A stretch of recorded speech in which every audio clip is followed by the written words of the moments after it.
Assalamualaikum warahmatullahi wabarakatuh. Perkenalkan, nama saya Fadila dari Program Studi Manajemen Sekolah Tinggi Ilmu Ekonomi Makassar Maju, kelas 232A. Pada video kali ini saya akan meresume kembali materi etika bisnis dalam bisnis global. Etika dalam bisnis internasional dilihat dari perspektif sejarah. Perdagangan merupakan faktor penting dalam pergaulan antar bangsa-bangsa. Sejarawan besar dari Skotlandia William Roberts 1721 sampai 1793 menegaskan bahwa perdagangan memperlunak dan memperhalus cara pergaulan manusia. Begitupun menurut filsuf dan ahli ilmu politik Prancis Montesquieu 1689-1755, yaitu hampir menjadi gejala umum bahwa di mana ada istiadat bersifat halus, di situ ada perdagangan, dan di mana ada perdagangan, di situ ada istiadat bersifat halus.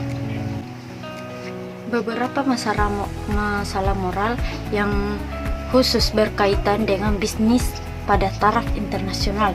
Yang pertama, norma-norma moral yang umum pada taraf internasional. Salah satu masalah besar yang sudah lama disoroti serta didiskusikan dalam etika filosofis adalah relatif tidaknya norma-norma moral. Richard de Georger membicarakan 3 jawaban atas masalah itu.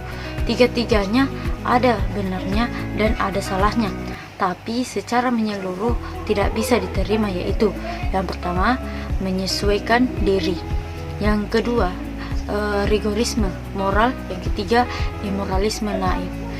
Yang kedua, masalah dumping dalam bisnis internasional. Dumping adalah menjual sebuah produk dalam kuantitas besar di suatu negara lain dengan harga pasar dan kadang-kadang malah di bawah biaya produksi. Dumping produk bisa terjadi karena si penjual mempunyai persediaan terlalu besar sehingga ia memutuskan untuk menjual produk bersangkutan di bawah harga saja. Ketiga, aspek-aspek etis dari korporasi multinasional. Fenomena agak baru di atas panggung bisnis dunia adalah korporasi multinasional, yaitu perusahaan yang memiliki investasi langsung dalam 2 negara atau lebih. Yang keempat, masalah korupsi pada taraf internasional. Korupsi dalam bisnis tentu tidak hanya terjadi pada taraf internasional, namun perhatian yang diberikan kepada masalah korupsi dalam literatur etika bisnis terutama diarahkan kepada konteks internasional. Peranan etika dalam bisnis. Berikut adalah kesimpulan umum tentang berbagai aspek dari peranan etika dalam bisnis.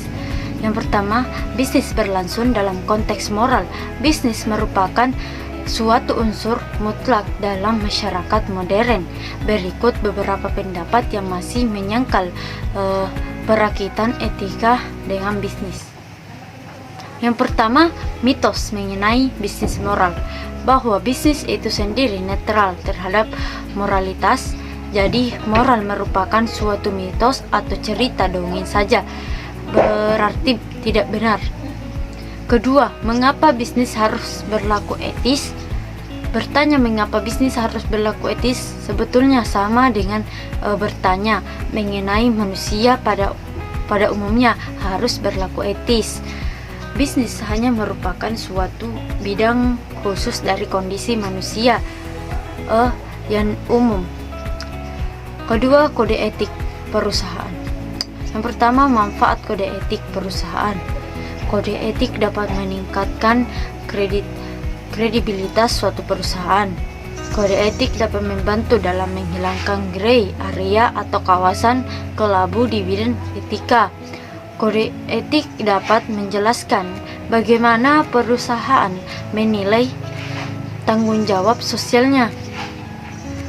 Kode etik menyediakan bagi perusahaan dan bisnis pada umumnya kemungkinan untuk mengatur dirinya sendiri. Kedua, ethical auditing. Untuk menilai kinerja finansial sebuah perusahaan sudah lama ada standar auktoritatif yang diterima secara nasional dalam suatu negara dan malah secara internasional. Ketiga, good ethics, good business. Ethics pay, etika membawa untung. Good business is etika bisnis, conference etis, framer bisnis as dalam kode etiknya. Kini banyak perusahaan mengakui pentingnya etik untuk bisnis mereka. Bahkan telah ditunjukkan secara empiris bahwa perusahaan yang mempunyai standar etis tinggi tergolong juga perusahaan sukses.